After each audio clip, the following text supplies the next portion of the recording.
सर्वेभ्यो नमो नमः। कक्षा आदर सहित अभिवादन एवं स्वागत भी। सभी सदस्य अपने अपने इष्ट देव का ध्यान करें। माता गायत्री के मंत्रों का एक बार उच्चारण अवश्य कर ले। साथ ही अपने प्रेरणा के स्रोत एवं अपने गुरुजनों को अंतर मन से अभिवादन कर ले। हम लोगों के द्वारा प्रतिदिन कक्षा का आयोजन किया जाता है। अभी यह बेसिक की कक्षा चल रही है। शुरू के अभी 5-7 दिन ही, 1 तारीख से शुरू हुई है, जिसमें हम लोगों ने राशियों के बारे में काफी कुछ जानने एवं समझने का प्रयास किया। उसके बाद में ग्रह के बारे में कल की कक्षा में हम लोगों ने काफी कुछ जानकारियां प्राप्त की। फिर उसके बाद में विषय वस्तु आता है कि हम लोग कैसे जाने कि कौन सा ग्रह खराब है। सामान्यतः हम कुंडली नहीं देख पाते। अधिकांशतः व्यक्तियों के पास में कुंडली नहीं होती, या हम कर्मकांड के लिए भी कहीं जाते हैं, बातचीत आपस में चर्चाएं होती है, तो हम कैसे जाने कि उनके कौन से ग्रह खराब हैं। बगैर कुंडली देखे हुए, बगैर प्रश्न कुंडली का, कोई भी कुंडली का निर्माण किए हुए बगैर हम कैसे जाने कि उनका कौन सा ग्रह खराब है एवं उपाय क्या किए जाए ताकि उनके जीवन में सकारात्मक प्रभाव बने। कल की कक्षा में हम लोगों ने सूर्य देव के बारे में काफी कुछ जानने समझने का प्रयास किया था। आज की कक्षा में भी हम लोग सूर्य देव के कल की कक्षा में उपाय पर हम लोगों ने चर्चा नहीं किया था। आज की कक्षा में हम लोग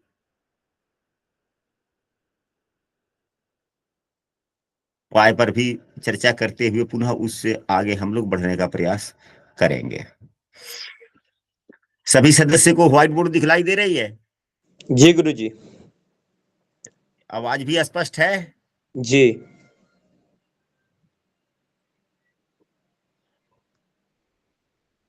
तो आइए शुरू करते हैं आज की विषय वस्तु। आज की विषय वस्तु है कि बगैर कुंडली देखे हुए हम कैसे जाने कि कौन सा ग्रह खराब है और क्या उपाय करें। यदि कोई कक्षा में नया है तो स्क्रीन पर दिख रहे नंबर पर व्हाट्सएप कर कक्षा में कंटिन्यू हो सकता है, या इस वीडियो के डिस्क्रिप्शन में भी हमने अपने व्हाट्सएप समूह का लिंक दे दिया, वहां से भी शामिल हो सकते हैं। तो कल की कक्षा में हम लोगों ने सूर्य देव के बारे में चर्चा किया था। उसकी हम हल्का सा पुनरावृत्ति कर लेते हैं 1-2 मिनट में कि सूर्य देव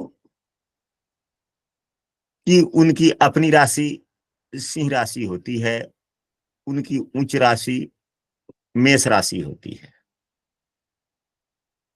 अगर इन राशियों में हो तो यह उतने नुकसान नहीं करते, अच्छे ही फल देते हैं।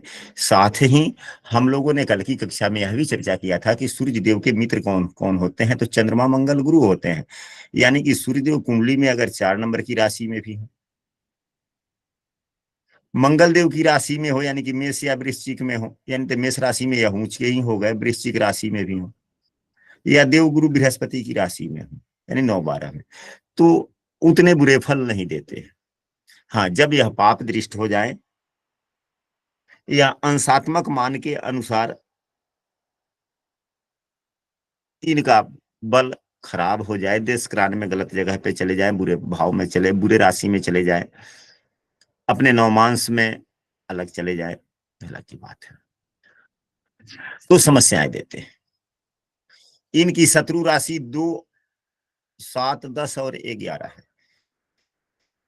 ये नीच के सबसे खराब फल देते हैं तो तुला राशि में देते हैं। अब हम लोगों को यह समझ लेनी है कि हाँ, सूर्यदेव के कारकत्व तो क्या है।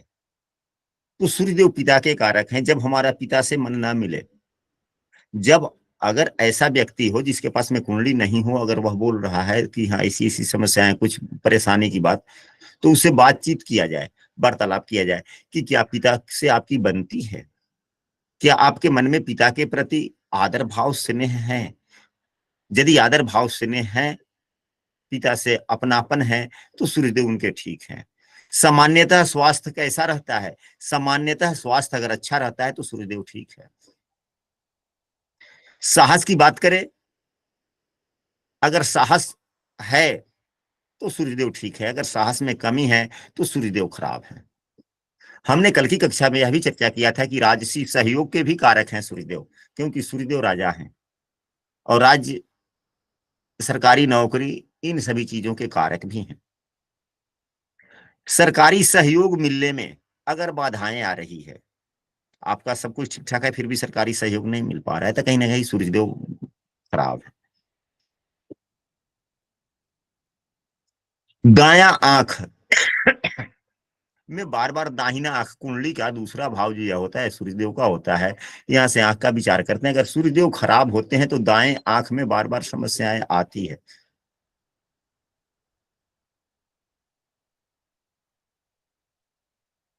हड्डियों से संबंधित बीमारी अधिकांशतः समय पर आए जाए, हड्डियों में दर्द होना, बार बार बुखार आ जाना, साथ ही यही नहीं, कुछ यह तो हुआ, इसके अलावे आचरण संबंधी भी, अगर सूर्यदेव अगर खराब होते हैं तो आचरण संबंधी भी समस्याएं आती है। व्यक्ति थोड़ा घमंडी हो जाता है, यानी कि अपने शक्तियों से ज्यादा अपने आप पर भरोसा करता है, बातें बढ़ चढ़ कर बोलता है। सूर्यदेव कमजोर होते हैं। आवश्यकता से अधिक महत्वाकांक्षी हो जाना, सूर्यदेव के खराब होने के यह सभी प्रमुख कारण हैं। चिड़चिड़ा स्वभाव का हो जाना, यह सूर्यदेव का कारण है।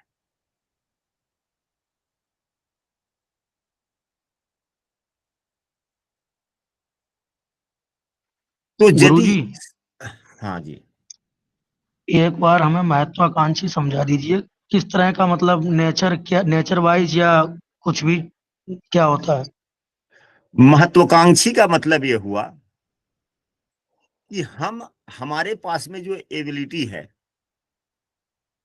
उस एबिलिटी से अधिक सोचना यह तो अच्छी बात है, परंतु जिस योग्य हम न हो उसकी इच्छा करना एवं उस चीज को प्राप्त करने के लिए अपने आप को एबिलिटी न बनाना, यानी कि हमको शिक्षक बनना है, हमको पढ़ाने का मन है, उदाहरण स्वरूप हमें पढ़ाने का मन है, तो उसके लिए हमारे पास में समझाने की क्षमता होनी चाहिए एवं हमारे पास में संबंधित विषय वस्तुओं की जानकारी होनी चाहिए।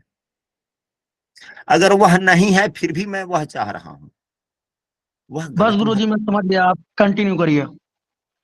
वह गलत महत्वाकांक्षा हुआ। महत्वाकांक्षी तो व्यक्ति को होना ही चाहिए। अगर व्यक्ति महत्वाकांक्षी नहीं होगा तो फिर जीवन में आगे कैसे बढ़ेगा। अति महत्वाकांक्षी यानी कि हद से ज्यादा, सूर्यदेव जब खराब होते हैं तो अत्यधिक महत्वाकांक्षी बुरे फल, तो यह सूर्यदेव खराब हो।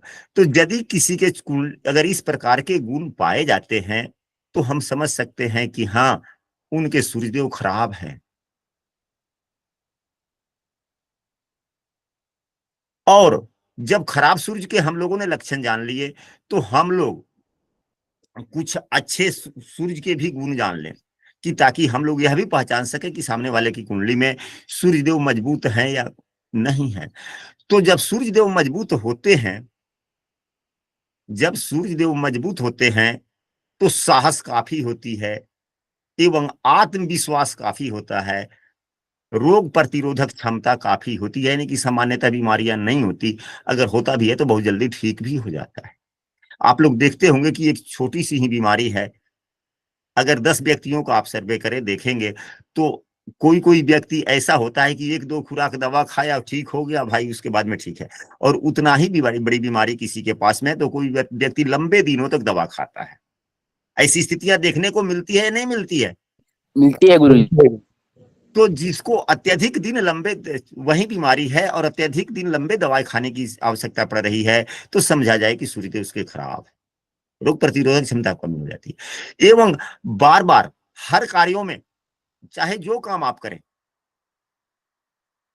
आप अपने आप को पाएंगे कि हमारे पिता, पिता तुल्य व्यक्ति एकदम हमारे साथ सदैव खड़े हैं और हर कार्यों में प्रत्यक्ष या अप्रत्यक्ष रूप से उनका सहयोग प्राप्त हो रहा हो, यदि उस लायक है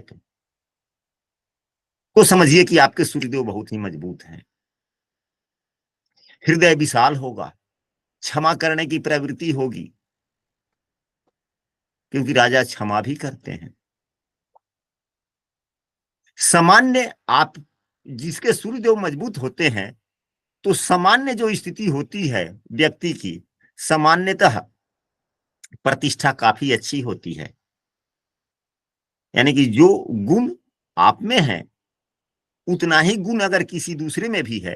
अगर दूसरे का सूर्य कमजोर है तो उसकी उतनी प्रतिष्ठा नहीं होगी जितनी प्रतिष्ठा आपकी होगी। आप देखते होंगे आपके परिवेश में कई व्यक्ति होंगे, हालांकि हम मनुष्य एक सामाजिक प्राणी है, हम सभी मनुष्यों के बीच में ही रहते हैं। आप लोग देखते पाते होंगे कि बहुत से व्यक्ति ऐसे भी हैं कि एक कैटेगरी बनाया जाए कि हाँ, इनके पास में प्रति माह की आय 20,000 रुपए की महीने है।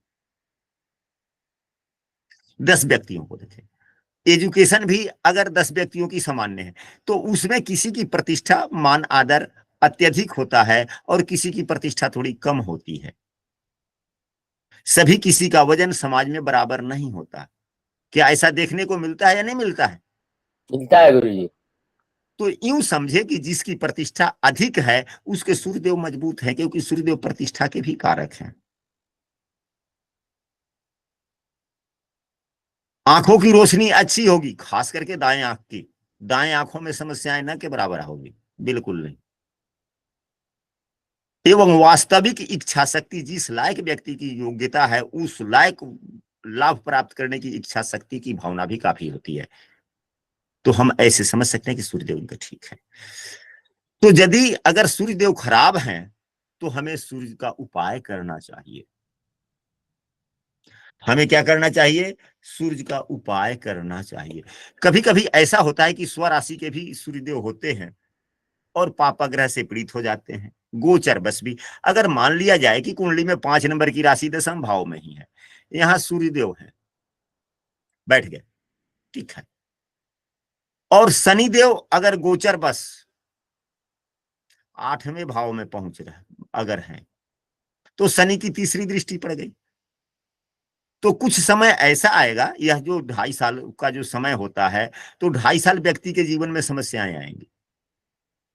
यानी कि सूर्यदेव पीड़ित हो रहे हैं। मजबूत सूर्य भी पीड़ित होते हैं ग्रहों के गोचर के हिसाब से। या जब राहु से दृष्ट हो जाए या राहु से इनकी युति हो जाए तो सूर्यदेव कमजोर हो जाएंगे। तो कहने का मतलब यह है कि कभी कभी सभी कुछ ठीक ठाक है, लेकिन जीवन में कुछ समय ऐसा आता है, कुछ दिनों के लिए या कुछ महीनों के लिए। अब कोई ग्रह ऐसे हैं कि लंबे दिनों तक गोचर करते रहते हैं, जैसे शनिदेव है, तो लगभग 2-2.5 साल तक समस्याएं देखने को मिलेगी। तो कोई व्यक्ति ऐसे कह सकता है कि हाँ पंडित जी, चाहे हाँ गुरु जी, यह पिछले 1.5-2 साल से ऐसी स्थिति है, पहले सब ठीक था। तो हम क्या समझेंगे? फिर हम यह समझेंगे कि उनके सूर्यदेव तो ठीक ही थे, परंतु ग्रहों के गोचर के अनुसार पापग्रह की दृष्टि या युति बनी, जिसके कारण अभी वर्तमान में इनकी समस्याएं इस प्रकार से है। तो हमें सूर्यदेव का मजबूत करना चाहिए, सूर्यदेव का उपाय करना चाहिए। कक्षा में काफी सदस्य हैं, हमने मुनेन्द्र जी को भी देखा था कि कक्षा में शामिल हैं। पंडित मुनेन्द्र जी, जी प्रणाम गुरुदेव। प्रणाम प्रणाम। क्या यह सभी बातें, आप भी तो बहुत विद्वान व्यक्ति हैं, तो क्या यही बातें स्थिति होती है या कुछ अलग भी हो सकता है इससे? हाँ जी, नहीं गुरुदेव, इसी प्रकार की बातें जो है प्रैक्टिकल में आती हैं जी। हाँ, तो यदि अगर किसी की कुंडली, हम लोग आप 1-2 मिनट हमसे चर्चा करें, यदि किसी के पास में अगर कुंडली ना हो जी या वर्तमान समय में हम कहीं गए हुए हैं मिलने वाले के लिए, यज्ञ ही कराने गए हुए हैं, वहां पर कोई मिल गया हम लोगों से और जी वह गुरुदेव। वर्तमान में अगर इस प्रकार की समस्याएं बतला रहा है, तो हमें तो यह स्पष्ट हो गया कि उनके सूर्यदेव खराब हैं। तो यदि अगर हमें सूर्यदेव का उपाय के लिए उन्हें बताते हैं, तो संभवता है कि जब उपाय करेंगे तो कुछ ना कुछ सकारात्मक परिणाम मिलेगा।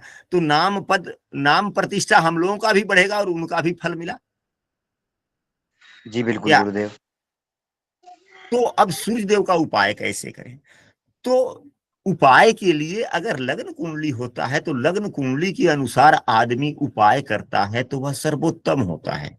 परंतु यदि लग्न कुंडली न हो तो हम लोग सूर्यदेव जो ग्रह हैं, तो ग्रहों के तत्वों के आधार पर हम लोग उपाय करते हैं।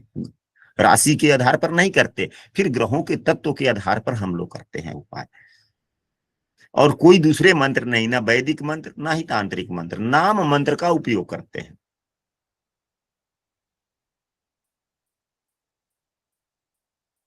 नाम मंत्र एक ऐसा मंत्र है जो सदैव लाभकारी होता है एवं भावना प्रधान वह हो जाता है। वैसे सूर्यदेव जल से बहुत प्रसन्न होते हैं, तो उपाय, सर्वोत्तम उपाय तो सूर्यदेव का यह है कि रविवार के दिन या प्रत्येक रोज सूर्यदेव के उपाय करने का प्रमुख सूत्र कि प्रत्येक दिन रविवार से शुरू किया जाए।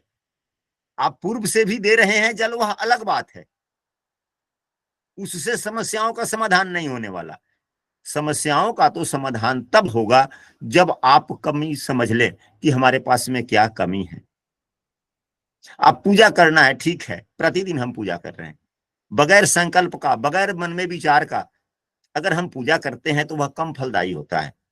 अगर हम वही संकल्प करते हैं तो वह पूजा ज्यादा फलदायी होता है। तो रविवार से शुरू करें, नए संकल्प के साथ, शुक्ल पक्ष के रविवार में से शुरू करें, नए संकल्प के साथ कि हे सूर्यदेव, हमारे जीवन में भी वर्तमान में यह समस्याएं हैं, जिसके पास में जो समस्याएं हो, यह समस्याएं हैं, इस समस्याओं के समाधान हेतु मैं आपका यह अर्घ दे रहा हूं, हम पर आपकी शुभ दृष्टि प्राप्त हो। सबसे ताकतवर मंत्र होता है मदर टंग, मातृभाषा। हालांकि संस्कृत देव विद्या है,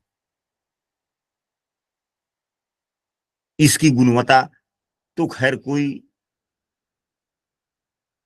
भाषा ले न ले वो अलग की बात है, लेकिन सभी भाषाओं के लोग हैं और सभी लोग ईश्वर का प्रार्थना करते हैं, तो वह अपनी मातृभाषा में करते हैं। भगवान उनकी भी सुनते हैं, सुनते हैं या नहीं सुनते हैं?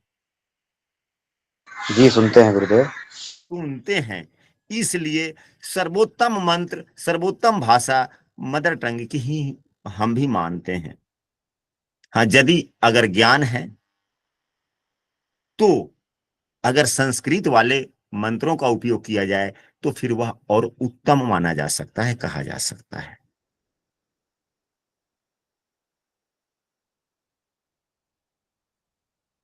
और जब भी हम सूर्यदेव को जल दें तो जल में खड़े होकर जल देने का फल कुछ ज्यादा ही मिलता है। तो पहले के जमाने में लोग नदी पोखर में नहाने जाया करते थे, लेकिन अब वह परिस्थितियां सभी बदल गई। तो हम क्या करें, हम जहां स्नान करें उसी जगह, तो आजकल तो लोग बंद कमरों में स्नान करते हैं, तो फिर सूर्यदेव को कहां से दर्शन हो पाएगा। तो हम स्नान कर लिए, फिर उसके बाद में लोटा में जल लेकर बाहर आए या छत पर गए, ऐसी जगह जहां पर सूरज की सानिध्यता मिल रही हो, सूरज की रोशनी मिल रही हो, सूरज को हम देख पा रहे हो, सूर्योदय के आसपास का समय हो, यानी कि जब जगे उसके बाद में सबसे पहला काम यही, जल से थोड़ा जमीन को भिगो दें, यानी कि गीले जमीन पर खड़े हो जाएं और दोनों हाथ से लोटा को ऊपर उठाएं, या जो भी जलपात्र हो उसको उठाएं, कम से कम अपने सर से ऊपर उठाएं और फिर उनको अर्घ दें अपनी समस्याओं को रखते हुए, और आंखें खोलें और जल के द्वारा सूर्य को देखने का प्रयास करें। सुबह की जो सूर्य होता है उस पर हम लोग देख सकते हैं, लेकिन जल के द्वारा यह सर्वोत्तम उपाय है।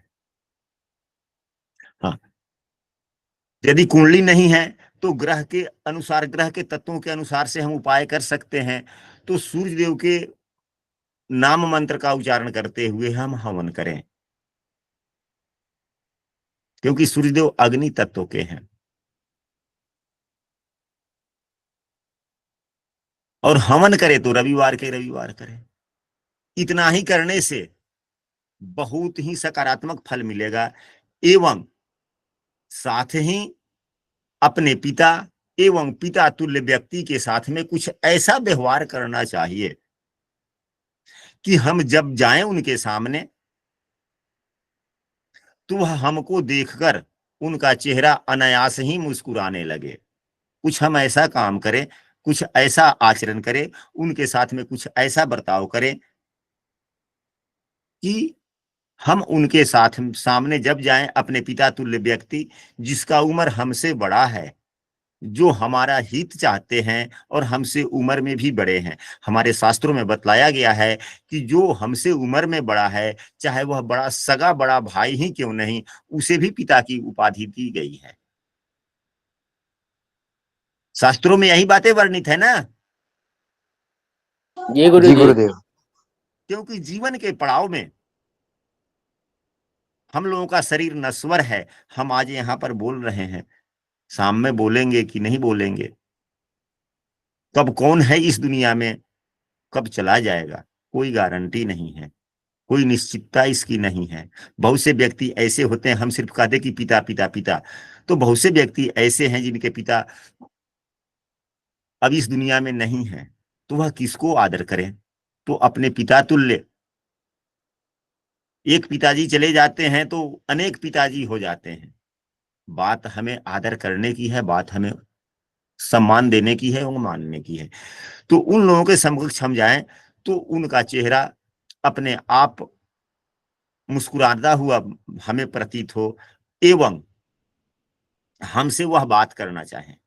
यानी कि जब हमारी भावनाएं उनके प्रति अच्छी हो जाएगी और वह जब समझने लगेंगे कि हाँ, अब हमारा लड़का या अब हमारा यह जो छोटा मित्र है या हमारा यह जो छोटा भाई है अब अच्छा हो गया, जब उस सामने वाले के मन में जब इस प्रकार की भावनाएं आएंगी तो समझ लीजिए कि आपके सूर्यदेव धीरे धीरे ठीक हो रहे हैं और पुनः फल आपको अच्छा देना शुरू कर देंगे। आशा करते हैं कि यह सूर्यदेव के बारे में आप लोगों को पूरा बातें स्पष्ट अब हो गया होगा। यहां तक बातें स्पष्ट हो गई जी गुरु जी। या किसी को कोई समस्या हो तो फिर बोले, फिर हम रिपीट कर देते हैं, फिर इसके बाद में हम लोग चंद्रमा के बारे में चर्चा करेंगे।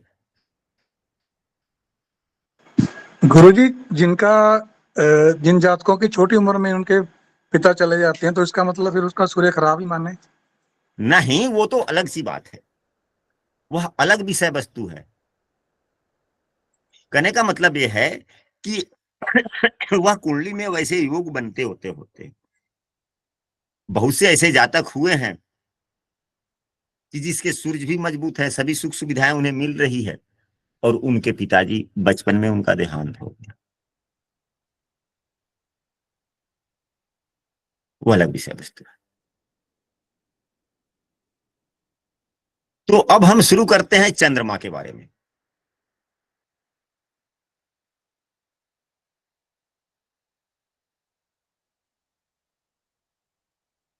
तो आइए शुरू करते हैं आज की विषय वस्तु। आज की विषय वस्तु है कि बगैर कुंडली देखे हम लोग कैसे जाने कि कौन सा ग्रह खराब है और क्या उपाय करें। हमारे द्वारा प्रतिदिन कक्षा का आयोजन किया जाता है। यदि कोई कक्षा में नया है तो स्क्रीन पर दिख रहे नंबर पर व्हाट्सएप पर कक्षा में कंटिन्यू हो सकता है, या इस वीडियो के डिस्क्रिप्शन में हमने अपने व्हाट्सएप समूह का भी लिंक दे दिया, वहां से भी शामिल हो सकते हैं। अभी का विषय वस्तु है कि हम बगैर कुंडली देखे हुए कैसे जाने की चंद्रमा खराब है और जिसके कारण से क्या क्या समस्याएं आ रही है जीवन में। हम सभी जब भी कहीं जाते हैं, या स्थितियां वही है, मिलने के लिए भी कहीं कोई आए गए, या हम कहीं जगह प्रोजन में जा रहे हैं, जगह अनुष्ठान कराने, वहां पर कुछ व्यक्ति मिल गए और अपनी समस्याओं के बारे में बोल रहे हैं। तो वैसी कौन सी समस्याएं हैं कि चंद्रमा के खराब होने से जीवन में समस्याएं आती हैं। तो सबसे पहले तो हम लोगों को चंद्रमा की स्थिति को समझना होगा कि चंद्रमा कब अच्छे होते हैं। तो चंद्रमा चाहे किसी भी राशि में हो, चंद्रमा अच्छे ही होते हैं। चंद्रमा का कोई शत्रु होता ही नहीं है। हाँ, वृश्चिक राशि में जब चंद्रमा होते हैं तो यह नीच के फल देते हैं, खराब फल देते हैं।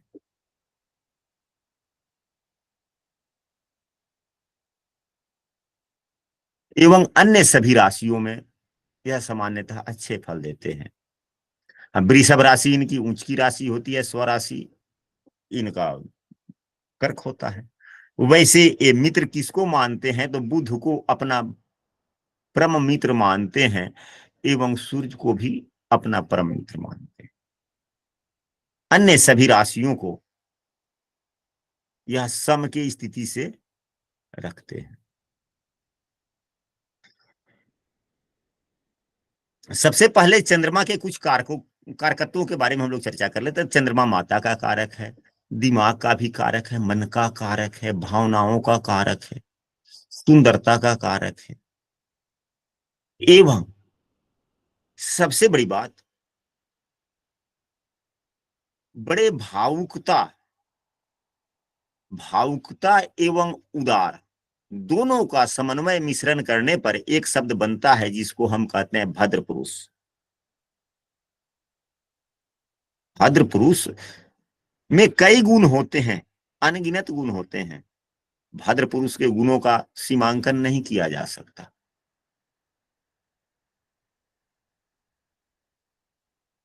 तरल पदार्थ के कारक हैं, जलीय जीव जंतु के कारक हैं, क्योंकि चंद्रमा जल तत्व के है। चंद्रमा का तत्व क्या है? जल है। जब चंद्रमा खराब होते हैं तो क्या, तो मानसिक बीमारियां, रक्त संबंधी बीमारियां,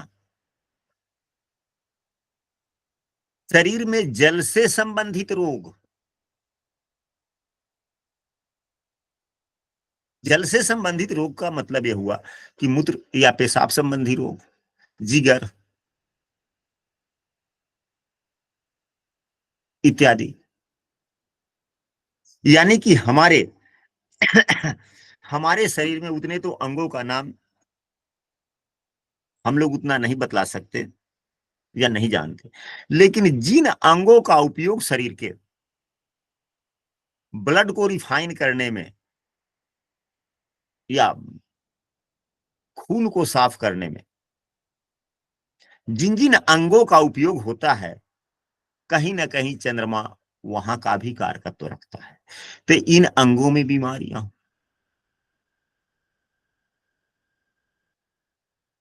तो हम समझते हैं कि चंद्रमा खराब है। साथ ही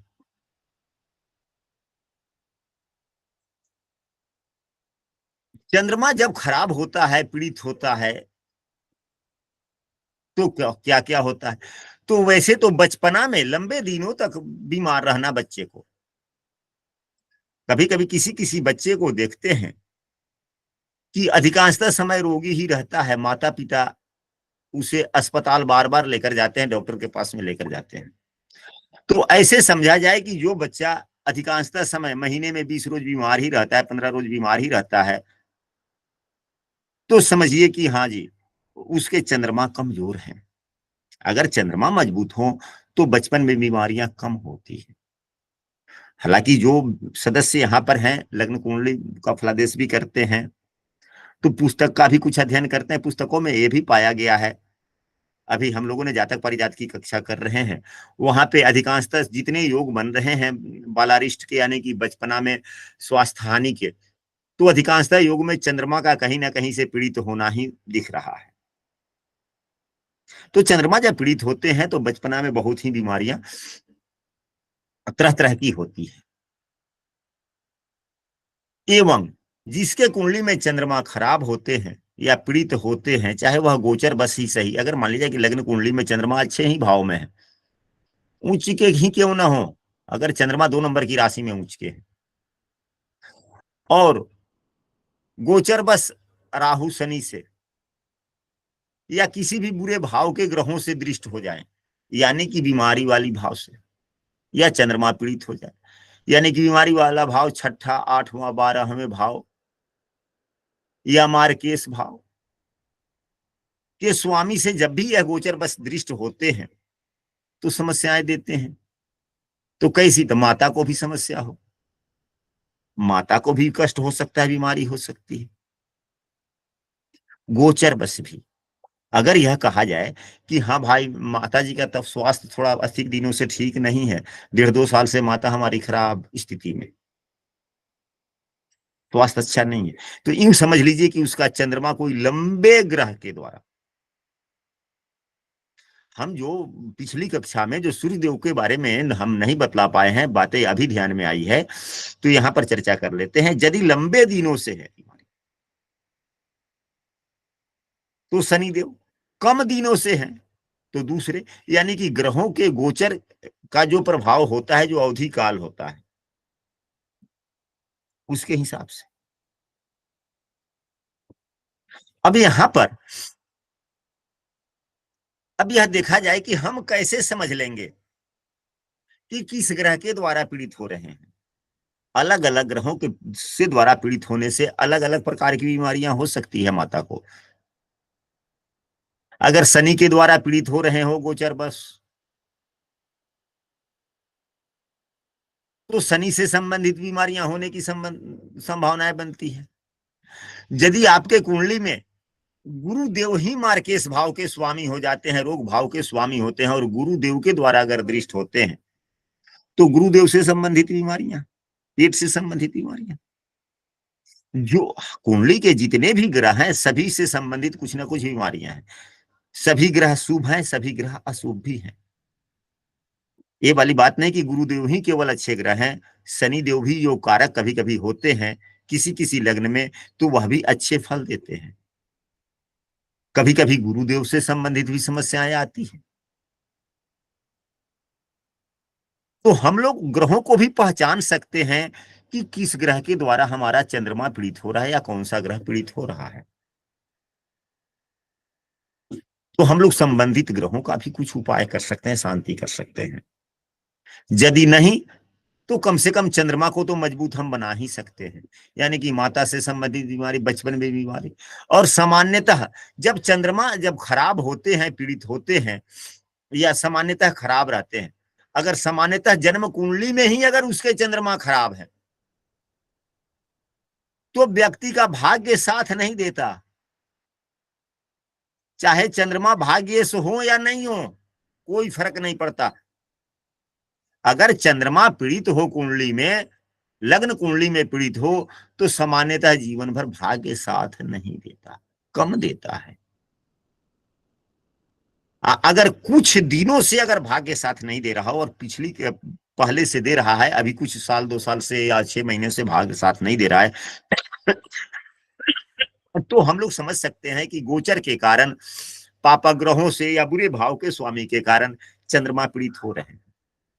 तो चंद्रमा को बलवान बनाया जा सकता है। मानसिक रूप से विचलित होना, यानी कि पिछले दिनों में कुछ ठीक ठाक है, मानसिक रूप से विचलित नहीं, लेकिन अभी वर्तमान की समस्या है कि अभी मानसिक दौर से विचलित होने की समस्याएं हो रही है, तो चंद्रमा भी खराब है। तुनक मिजाजी हो जाना, डर की भावना मन में सदैव बने रह जाना, बनना। डर की भावना के मतलब यह होता है कि कोई व्यक्ति ऐसा होता है कि कुछ गलती नहीं करता, कुछ गलती करता ही नहीं है, गलती करने से बार बार डरता है। एक गलती करने की मन में सोचता है तो 10 बार यह सोचता है कि मैं डर रहा हूं, या यह काम करेंगे ठीक बात नहीं होगा। और उस गलती के करने से जो परिणाम निकलने वाले होते हैं, उससे कई गुना ज्यादा अधिक परिणाम को वह सोच लेता है। यह है डरपोक की भावना। यह ऐसी कुछ गलतियां करता है, हो जाता है, कभी कभी मनुष्य हैं, हम भी हैं, हमसे भी होती है, सभी से होती है। तो ऐसी गलतियां जो व्यक्ति नजरअंदाज कर देता है, फिर भी उस गलतियों को याद करके मन में डर बन जाना कि अब पुनः हम उसके सामने जाएंगे तो फिर क्या होगा, कैसी। ऐसी स्थितियां कभी कभी व्यक्ति के मन में बनता है या नहीं बनता है।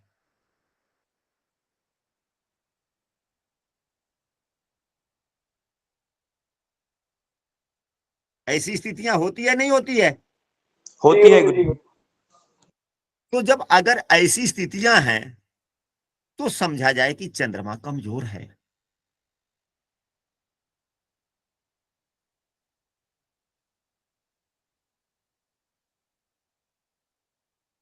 तो हमें चंद्रमा को मजबूत करना चाहिए। अगर हम चंद्रमा को मजबूत करते हैं तो अच्छा फल मिलता है। चंद्रमा जल तत्व के ग्रह है, तो जब ऐसी स्थिति हो तो हम लोग कहें कि हाँ भाई चंद्रमा का दिन सोमवार होता है, प्रत्येक सोमवार को वह नदी पोखर तालाब के किनारे जाए और जल के सहारे कुछ उपाय करे। क्या करेगा? नदी पोखर के तालाब किनारे कुछ अन्न लेकर जाए, चावल का दाना लेकर जाए, कुछ भी लेकर जाए, और जलीय जंतुओं को भोजन कराए, और मन में यह सभी स्थितियों को ध्यान में रखते हुए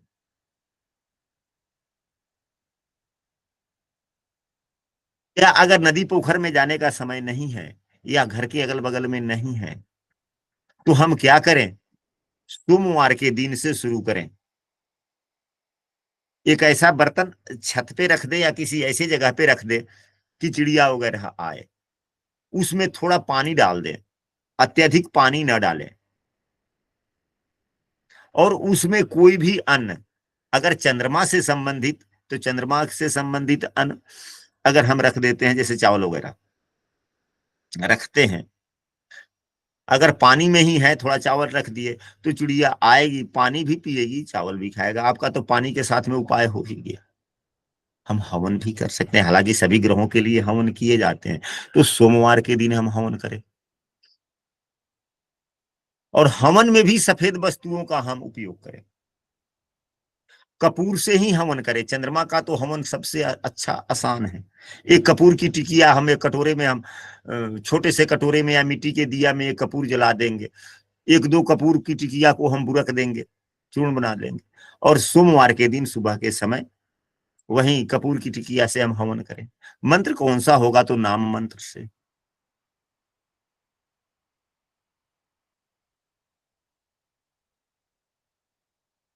नाम मंत्र से हवन करें, कपूर से हवन करें, या चंद्रमा के समीधा पलाश होती है, पलाश से हवन करें,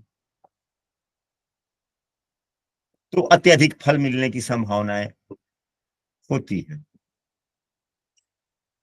इस प्रकार से अगर हम उपाय करते हैं तो चंद्रमा हमारे अच्छे होते हैं। गुरु जी नाम मंत्र क्या होता है बताइए ना। अच्छा जी, हम समूह में लिख देंगे, वैसे वीडियो में मंत्रों का उच्चारण ना किया जाए तो अच्छा रहता है, क्योंकि मंत्र बहुत ही अनमोल है।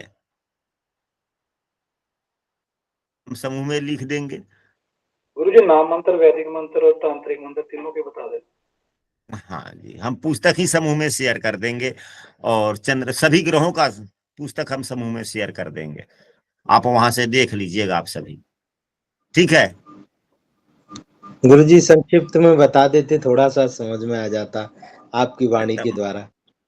मंत्र ठीक है, ठीक है, हम वह भी बतला देंगे, लेकिन क्लास आवर में मंत्रों का उच्चारण या वीडियो बनती है, वीडियो में सब लोग सुनते हैं, तो वीडियो में मंत्रों का जो है ना, मंत्र बहुत ही अनमोल होता है। हम लोग मंत्रों की शक्तियों को जितना अधिक समझे माने। मंत्र क्या है? पारसमणि पत्थर है, मंत्र पारसमणि पत्थर है, इसके सदैव उपयोग से बचना चाहिए, इसको संजो के रखना चाहिए, और जब आवश्यकता हो तब उपयोग करना चाहिए। हम लोग जितने मंत्रों को पारसमणि समझेंगे उतना ही यह हमारे लिए पारसमणि का काम करेगा, और जितना ही हम इसे हल्के समझेंगे, जब मैं इच्छा किया तब बोल रहे हैं, उच्चारण कर रहे हैं, फिर हमारे लिए मंत्रों की शक्तियां कुछ कम हो सकती है। क्या पंडित मुनेन्द्र जी? पंडित मुनेन्द्र जी, जी गुरु जी सही है। जी बिल्कुल उचित बात है गुरुदेव। अगर मंत्र है क्या है? हमारे सभी इस जितने ग्रह लोग हैं या हमारे देवता हैं, सभी हैं जो भी है, तो उनकी शक्तियां मंत्रों में समाहित है। तो मंत्र क्या है? हमारे लिए पारसमणि पत्थर हुआ या नहीं हुआ?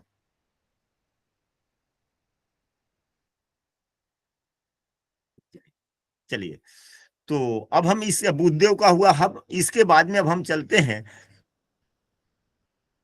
मंगल देव के बारे में चर्चा करते हैं। रुकिए जरा सा कुंडली साफ करते हैं, ताकि जल्दी जल्दी करेंगे तो एक दो दिन में इस प्रकार की कक्षाएं समाप्त हो जाएगी, फिर आगे की विषय वस्तु का हम लोग उपयोग करेंगे। एक मिनट मंगल,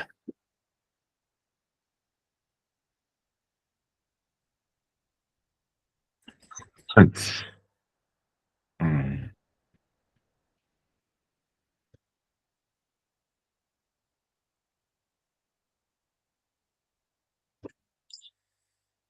तो आइए शुरू करते हैं आज की विषय वस्तु। अभी की विषय वस्तु है कि बगैर कुंडली देखे हम कैसे जाने कि कौन सा ग्रह खराब है और क्या उपाय करें।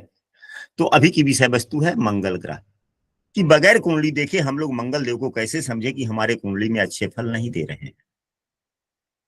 हमारे द्वारा प्रतिदिन कक्षा का आयोजन किया जाता है। यदि कोई कक्षा में नया है तो स्क्रीन पर दिख रहे नंबर पर व्हाट्सएप कर कक्षा में कंटिन्यू हो सकता है,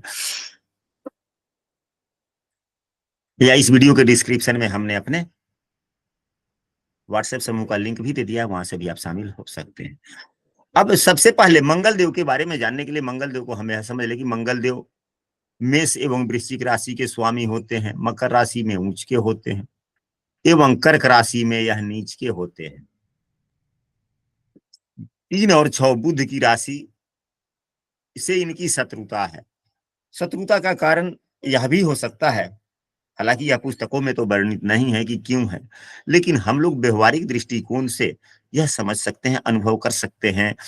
मंगल देव के बारे में हम लोगों के जो फलित शास्त्र के पुस्तकों में सभी पुस्तकों में तो एक ही बातें रहती है, शब्द अलग होते हैं परंतु भाव एक ही रहता है कि मंगल देव पराक्रम, उत्साह, साहस के कारक है एवं मनमुटाव के भी कारक है, लड़ाई झगड़े के भी कारक है। मंगल देव उग्रता के कारक हैं और बुध देव विवेक के कारक हैं, ज्ञान के कारक हैं। तो जब मंगल देव अपना कारकत्व तो शुरू करते हैं, यानी कि उग्रता शुरू करते हैं, तो बुध देव जब अपना सहयोग देते हैं, यानी कि वहां पर अधिकार अपना देना, ज्ञान देना चाहते हैं, तो उग्रता में ज्ञान नहीं काम करता। फिर मंगल देव के कारकत्वों का हनन होने लगता है, क्योंकि बुध देव तो ज्ञान देंगे और यह अपना मन मानता नहीं। इसलिए हम लोग व्यवहारिक दृष्टिकोण से कह सकते हैं, क्योंकि पुस्तकों में तो वही बातें हैं कि बुद्धदेव ज्ञान के कारक हैं, बुद्धिमता के कारक हैं, और जहां बुद्धिमता है फिर वहां क्या उग्रता हो सकती है? जी नहीं। तो इसलिए बुद्धिमता, जहां उग्रता है वहां बुद्धिमता नहीं। मंगल देव उग्रता के कारक हैं, इसलिए बुधदेव को शत्रु मानते हैं। हम लोग व्यवहारिक दृष्टि से अपने अनुभवों के आधार पर यह कह सकते हैं। तो सबसे पहले तो हम लोग मंगल देव को देखें कि यहाँ 3 चीजों के कारक है। तो मंगल देव सबसे पहले तो साहस के कारक है, पराक्रम के कारक हैं, शारीरिक शक्ति के कारक हैं,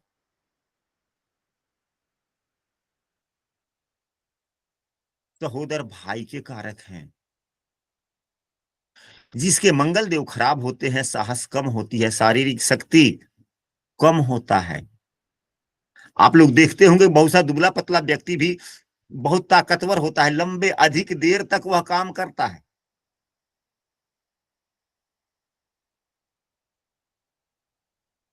मंगल मजबूत है उसका।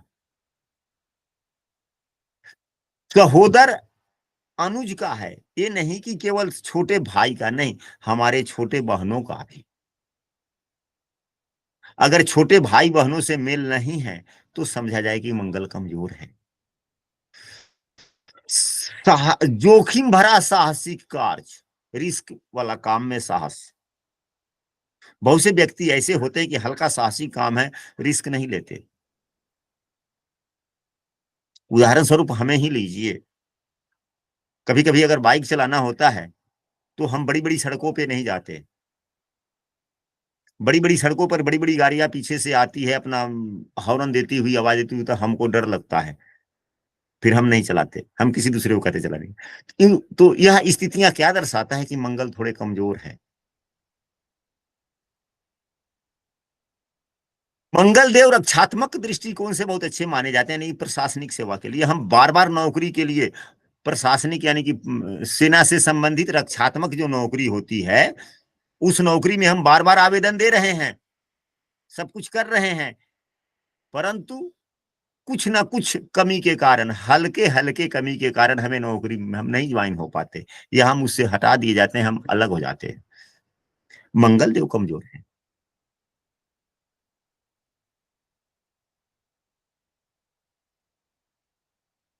इंजीनियरिंग की पढ़ाई हमारा लड़का पढ़ रहा हो, मार्क्स कम आ रहे हों, समझा जाए कि मंगलदेव कमजोर हैं।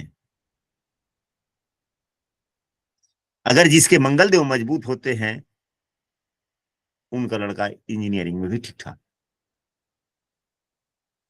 या आप ही, नहीं नहीं, लड़का की बात नहीं, छोटे भाई की बात कर रहे हैं, क्योंकि छोटा भाई के कारक है मंगलदेव, लड़के के नहीं।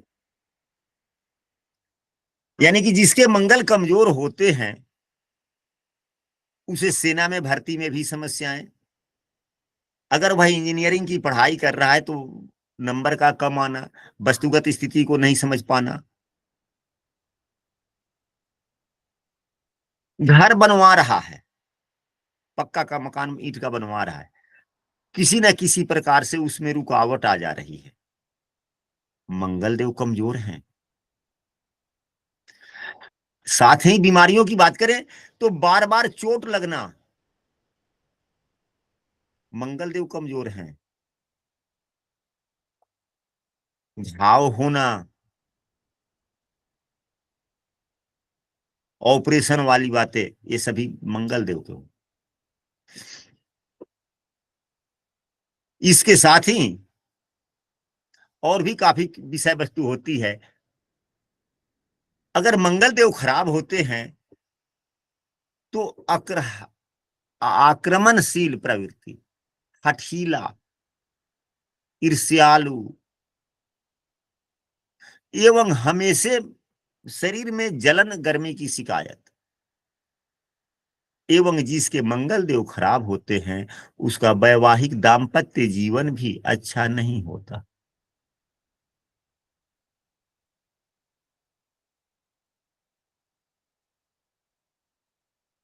साथ ही जिसके मंगलदेव खराब होते हैं सामान्यतः ऐसा देखा जाता है कि वह अपने उम्र से थोड़ा अधिक उम्र का दिखता है। यानी कि है 40 वर्ष का तो 50 वर्ष का व्यक्ति दिखेगा, 55 वर्ष का दिखेगा, है 25 वर्ष का तो 40 वर्ष के ऐसा दिखेगा। अगर मंगलदेव खराब है तो अब यहां पर जब खराब मंगल की चर्चा हो गई तो अब कुंडली में मंगलदेव अच्छे कैसे हैं हम कैसे पहचाने बगैर कुंडली देखे हुए कि किसके मंगल मजबूत हैं किसके मंगल खराब है। तो अगर मंगल देव अच्छे होते हैं तो छोटे सहोदर भाइयों से मेल मिलाप अच्छा होता है, शारीरिक बल अच्छी होती है। सबसे बड़ी बात है कि मंगल देव अगर मजबूत होते हैं तो तर्क करने की क्षमता काफी होती है, क्योंकि मंगल देव तार्किक ग्रह भी हैं। हाजिर जवाब के भी कारक मंगल देव होते हैं, हालांकि राहु देव हाजिर जवाबी के कारक, लेकिन मंगल देव की भी उसमें सानिध्यता पाई जाती है। अगर हाजिर जवाबी है तो इस समझिए कि भाई मंगल राहु दोनों ठीक है।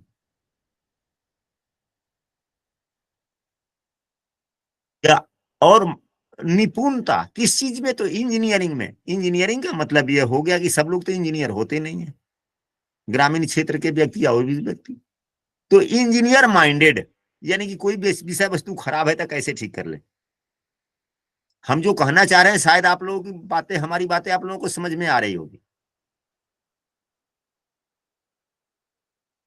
इंजीनियर माइंडेड का मतलब यह हुआ कि कोई वस्तु को ठीक करने, आपके घर में ही बहुत से विषय वस्तु ऐसे होते हैं, सामान होते हैं, बहुत से व्यक्ति ऐसे होते हैं कि उनको कुछ बनाने नहीं आता, लेकिन जिसके मंगल देव मजबूत होते हैं तो बहुत से उपकरणों को अपने से वह ठीक कर लेता है। ठीक कर लेता है या नहीं ठीक कर लेता है? कर लेता है गुरुजी।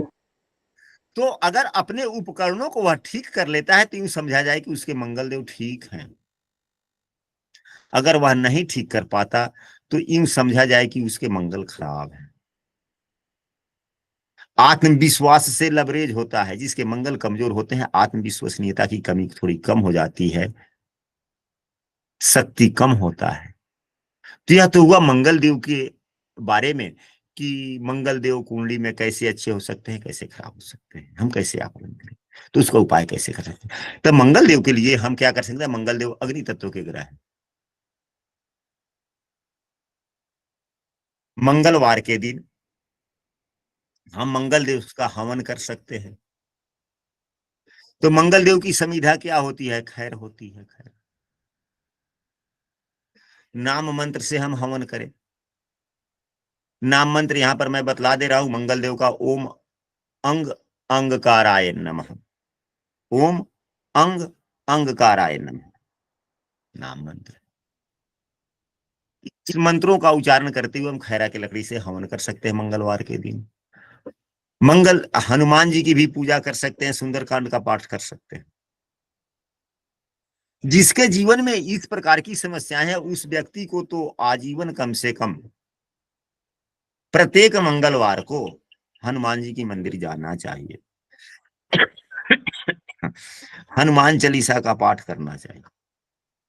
ये नहीं कि सीधे पाठ कर लिए, नहीं, पाठ करने से पहले हाथ में 2 बूंद जल ले और संकल्प करे कि हमारे जीवन में इस प्रकार की समस्याएं हैं, हे मंगल देव आप हमारे इन समस्याओं को समाप्त कीजिए, आपकी शुभ दृष्टि हम पर प्राप्त हो, शुभ फल आपका प्राप्त हो, इसलिए मैं हनुमान चालीसा का पाठ कर रहा हूं।